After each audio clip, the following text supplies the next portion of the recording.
അങ്ങനെ കാത്തിരിപ്പിനൊടുവിൽ പൈങ്കിളി എന്ന ചിത്രത്തിൻ്റെ ഫസ്റ്റ് ഹാഫ് റെസ്പോൺസ് ഇപ്പോൾ പുറത്തുവന്നിരിക്കുകയാണ്. അതിൻ്റെ ഒഫീഷ്യൽ അപ്ഡേഷനാണ് എന്നൊരു വീഡിയോ ഭാഗത്ത്.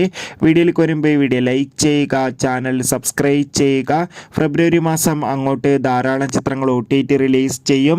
നമ്മുടെ ചാനൽ ഭാഗം പരിശോധിച്ചാൽ നിങ്ങൾക്ക് ആ വീഡിയോയ്ക്ക് കാണാൻ വേണ്ടി സാധിക്കുന്നതായിരിക്കും. സജിൻ ഗോപു, അനശ്വര രാജൻ എന്നൊക്കെ പ്രധാന കഥാപാത്രങ്ങളായെത്തി ഇന്ന് റിലീസിനെത്തിയ ചിത്രമായിരുന്നു പൈങ്കിളി.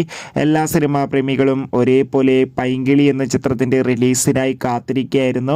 ഫൈനലി ചിത്രത്തിൻ്റെ ആദ്യ ഷോ ആരംഭിച്ച് ചിത്രത്തിൻ്റെ ഫസ്റ്റ് ഹാഫ് റെസ്പോൺസ് ഒക്കെ ഇപ്പോൾ പുറത്തുവന്നിരിക്കുകയാണ്. ചിത്രത്തിൻ്റെ ഫസ്റ്റ് ഹാഫിന് തന്നെ മികച്ചൊരു പോസിറ്റീവ് റെസ്പോൺസാണ് നേടിയെടുത്തിട്ടുള്ളത്. ചിത്രത്തിൻ്റെ ഫസ്റ്റ് ഹാഫിൽ മികച്ച കോമഡി രംഗങ്ങളും മികച്ച ഗാനങ്ങളൊക്കെ കാണാൻ വേണ്ടി സാധിക്കുന്നുണ്ടെന്നും ഒപ്പം അമ്പാൻ്റെയും അതായത് സജിൻ ഗോപുവിൻ്റെയും അനശ്വര രാജൻ്റെയും മികച്ച കോംബോ തന്നെ കാണാൻ വേണ്ടി സാധിക്കുന്നുണ്ടെന്ന് റിപ്പോർട്ടുകൾ സൂചിപ്പിക്കുന്നുണ്ട്. എന്തായാലും ആദ്യ പകുതിക്ക് തന്നെ മികച്ചൊരു പോസിറ്റീവ് റെസ്പോൺസാണ് ചിത്രം സ്വന്തമാക്കിയിട്ടുള്ളത്. കാത്തിരിക്കാം കൂടുതൽ